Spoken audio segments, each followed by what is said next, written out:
My name is Tylluan Penry. I'm a solitary pagan witch. I'm an author and the founder of the Wolf and Howl Press. And today's little chat, well, what shall we talk about? The weather, always a good talking point where I live, or the time of year. And I like the time of year. So we're just coming up to Samhain, Halloween, whatever you want to call it, however you pronounce it, whatever.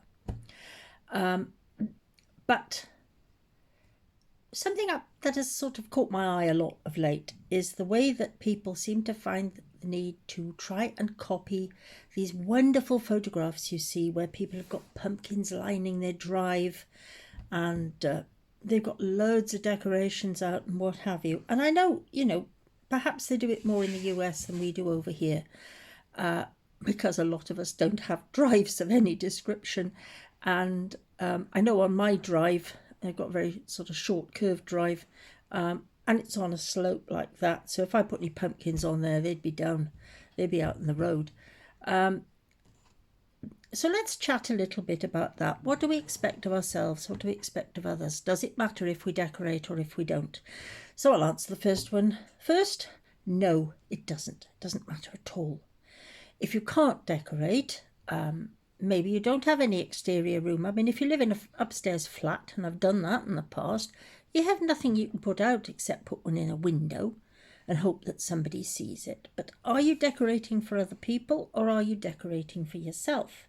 And what exactly are you hoping to achieve? Now, there's always a risk, especially these days, because we seem to have become so tremendously commercially inclined. There's always a risk that we are somehow made to feel we go into a shop, there are loads and loads of decorations, and we feel we should be buying up every single thing or all the ones that take our fancy.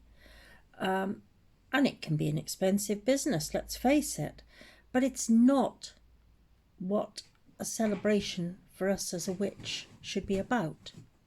It really isn't.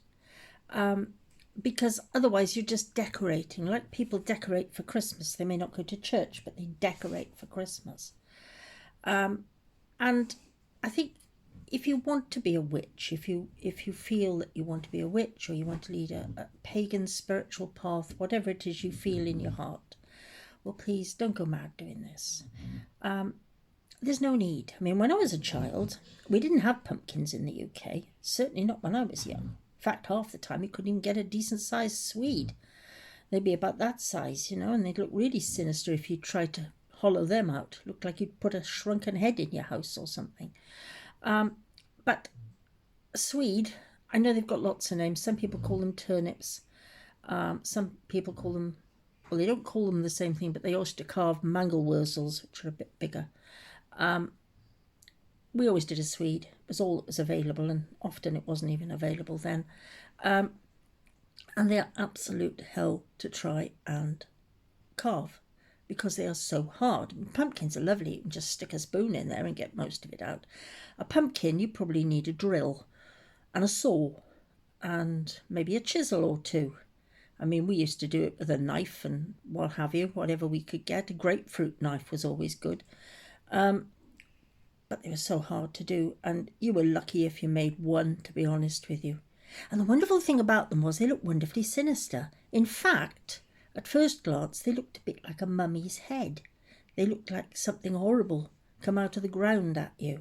And in a way, this is part and parcel of what this period of the year is about. I'm not going to say Halloween or Samhain or whatever. This period of the year, this end of October, was often about the idea that it was halfway between the living and the dead. So if you can't manage to get all these wonderful things done, then remember that you can spend time honouring the dead. I mean, people used to put out nuts for them. Quite why the dead ancestors would like nuts, I don't know. If anybody knows, let me know. But, you can do that. That used to be quite traditional. You can also do games like bobbing for apples, which were, in a bowl. Bobbing for apples, ducking for apples, put an apple on a string and try and take a chunk out of it, things like that. Passing an apple from person to person, you put them under your chin and try and get them across. There's lots of things. If you do anything with water, though, make sure you've got plenty of towels about, because you will get wet. Everything will get wet. You don't have to go mad with trying to do everything that you see. Try and do things that are a little more, perhaps a little more traditional, a little more low-key. It's just a suggestion. Not saying you have to, just saying it's a suggestion. Because a lot of people live in flats, as I said. A lot of people live in houses where there is no, they open out straight onto the road. Well, you can't put a pumpkin outside your house then. You've got to be a little bit more circumspect, or somebody will treat it like a football and kick it into the road. Just enjoy this sense that we are connecting with something out there. It starts getting really dark early, certainly where I live at this time of year, and you want to try and connect with whatever is out there. And sometimes it's spooky things, and sometimes it's not. But the idea of things like swedes and onions was another. Yeah, ancient Egyptians used onions at this time of year. And the reason they used them was because they grew part in the earth and part out. And the same with a swede. You can see a swede doesn't always grow totally in the earth. Sometimes a bit of it will poke out above the ground. And in a way, that was the symbolism of the dead leaving the earth and coming back to the land of the living.